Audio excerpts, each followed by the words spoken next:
Hi all. I'm in two minds actually whether to show you or not this game against Kasparov. Well, I was in two minds, but I'm going to put it in the proper context hopefully. It was in the 1993 Kasparov short PCA World Championship match. Kasparov had already reached enough points to win the match.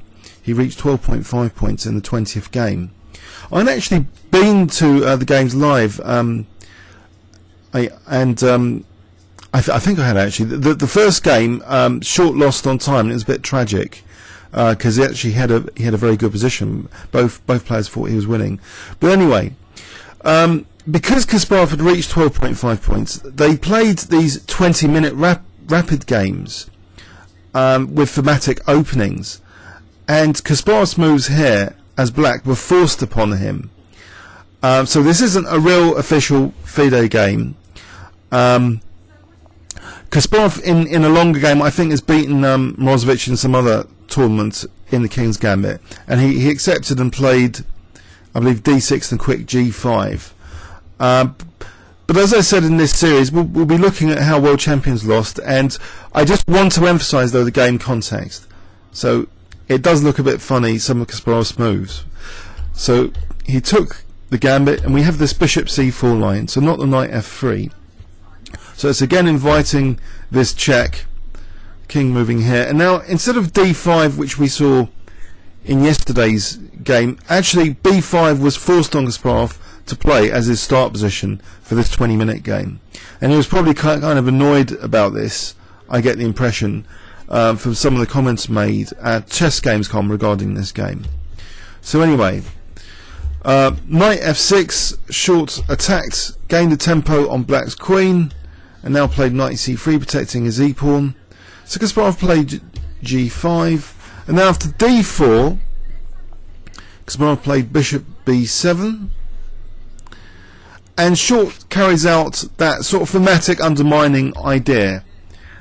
As I mentioned yesterday, if this pawn stops defending this, then we're going to have major pawn fragmentation, f-file pressure, and white's still big in the centre. So we could be seeing a collapse in black's position. Rook g8 was played, and now another interesting move which was protecting this rook. It was king g1 played by Short. So perhaps Kasparov should have played g4, but maybe, you know, because of time constraints, or maybe he was annoyed from the opening moves, he actually played g takes h4, which, although it has some tactical points, it's sharpening up the position potentially in white's favour, because we get all the classic, you know, pawn fragmentation, etc. And white's rook's, you know, blasting, you know, along this fourth rank now. He plays rook takes h4, queen g6 has the threat of mate, obviously, so that's defended with queen e2. Now Kasparov plays actually knight takes e4, which looks like an awful move to play, especially given rook takes f4 is now possible for white, putting more pressure on e4. So really it's looking like a very dodgy position for black. Kasparov supported the knight though with f5, and now a knight on the rim move, which is very effective in this particular position. So knight on the rims are not always dim. Nigel Short played knight h4, so just hitting queen and f5. If f5 drops, e4 is going to be weaker. If e4 is weaker, in fact, there's tactical consequences on this diagonal. These pieces are all liable if there's going to be a check, for example, and you know, and these pieces are knocked out. So it's all falling over like a pack of cards, black's position now, as we'll see with this next move. Nigel Short, he avoided the tempting knight takes f5, because here there's the possibility now of sacking a rook temporarily with queen takes g2.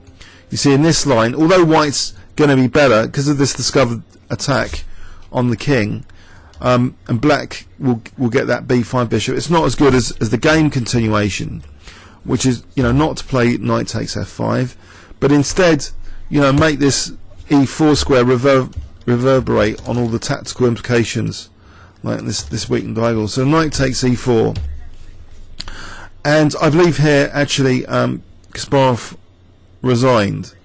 It's interesting, some of the variations though. Remember, it was only a 20-minute game, but say bishop e4, Okay, so rook takes e4 would be the killer blow, because as I mentioned before, if takes here as a new variation, queen takes e4 check, and we've got this this fork now.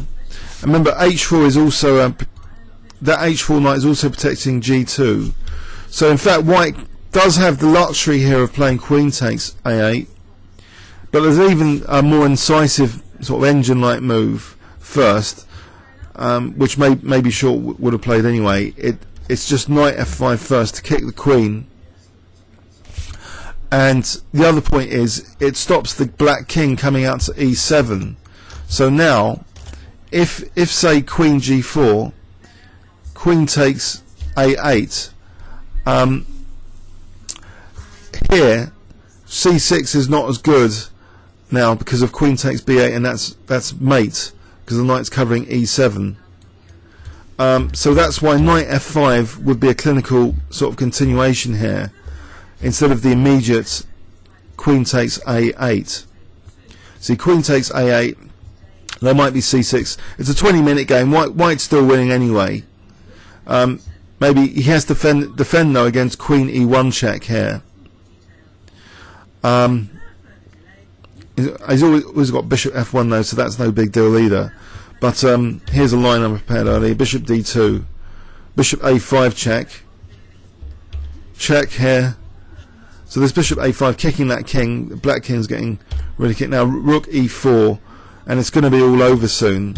Bishop d2. It's a massive advantage for white, with things like bishop h6 threatened. Okay, let's look at that game again. So remember, it was only a 20-minute game. Kasparov had already won the PCA World Championship match, which was a split-off match from the FIDE World Championship. They were just filling in the schedule really, and all of these moves were played for Kasparov, and he probably didn't like this b5 idea, or this black open in general with the queen h4 on principle. You know, why play this check to give white these extra tempos? In fact, we have a British Championship game yesterday in this very line, believe it or not, where the top seed Michael Adams completely crushed Eames, and I may show you that actually in the next video. So that's a proper FIDE time control game, showing the dark side of white's opening. So we have this collapse here after rook takes f4 and knight h4. Black's position just really collapsed tactically.